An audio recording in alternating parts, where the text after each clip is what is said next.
customer success versus customer experience versus customer support versus customer service, and sometimes even versus sales and versus marketing. There are lots of these functions that confuse people. And so today I will try and shed some light on some of these terms that get used often in a very confusing way. Hi, my name is Shankar Sahai, and this and other videos are based on my learnings from over 15 years working as a content success manager, trainer, and consultant. Let's get started. What you see is my take on a framework on how to kind of put all these different terms in context. So the y-axis or the vertical axis is kind of like the reactive and proactive, which is a customer, whether they are asking for something versus you are reaching out to a customer who may not be looking for something, right? So that is kind of like the y-axis. And on the x-axis or the horizontal axis, it's kind of like the two big phases in a customer journey is pre-sales and post-sales, right? So you get a 2x2 matrix, 4 different quadrants.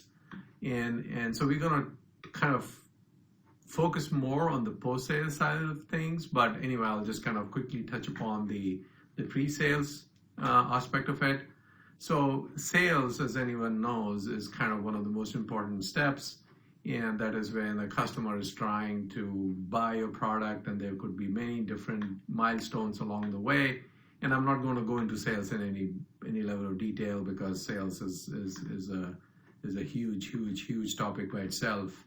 And marketing also is the same way. I'm not going to try and explain what marketing means, but anyway, marketing is when you're reaching out to proactively trying a customer, trying to sell your product, but not exactly. So you're just messaging and advertising, digital marketing, and emails and Facebook and other social media channels and things of that nature.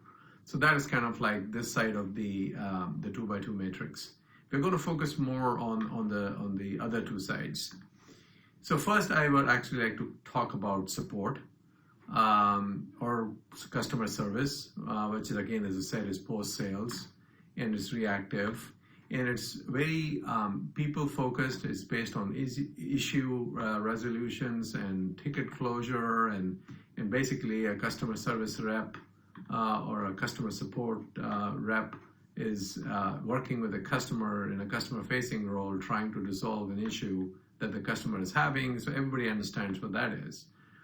And on top of the support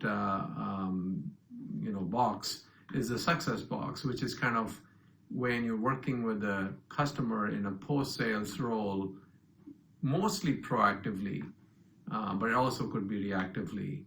And this is where you're kind of trying to maybe help with escalations if there's an issue that the customer support couldn't help, or it could be an onboarding when you have a new customer and you're trying to help them get onboarded with your product, and then the third one would be in a SaaS world, maybe not so much for products and on-premise products, would be when you're trying to help the customer basically renew. You don't want to churn and those kind of things, right? So that is kind of like the main functions of customer success.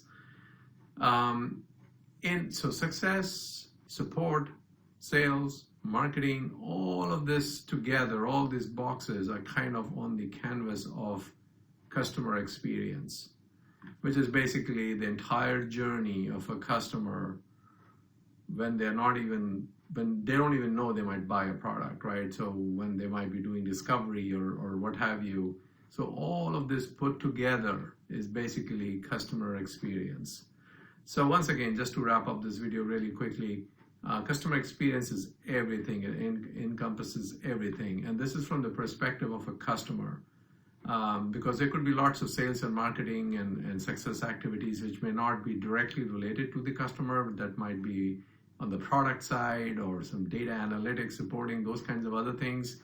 So customer experience is that canvas, and on which you have sales when you're trying to sell a product or a service, and marketing when you're reaching out with your messaging to someone who is still looking, discovering, and that kind of stuff.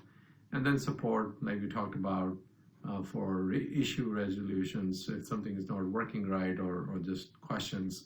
And success, which is kind of, again, as an escalation point for support, for renewals, for onboarding. And just to finish, there is no need to draw like boundary lines on each box here. In the real world, it's kind of a little fuzzy, which is perfect. There's no issue with that. I mean, that's a good way to think of it if you get confused. But at the same time, just having overlaps, which is just the nature of the beast, there's nothing wrong with it. It's not a problem that needs to be addressed. But just keep in mind that that is kind of the way, a framework. There can be multiple frameworks. I acknowledge that completely. But this is one framework to think of all these various terms and how they fit together. Would love to hear from you. Please leave a comment and subscribe to my channel. And thank you, and I will see you soon.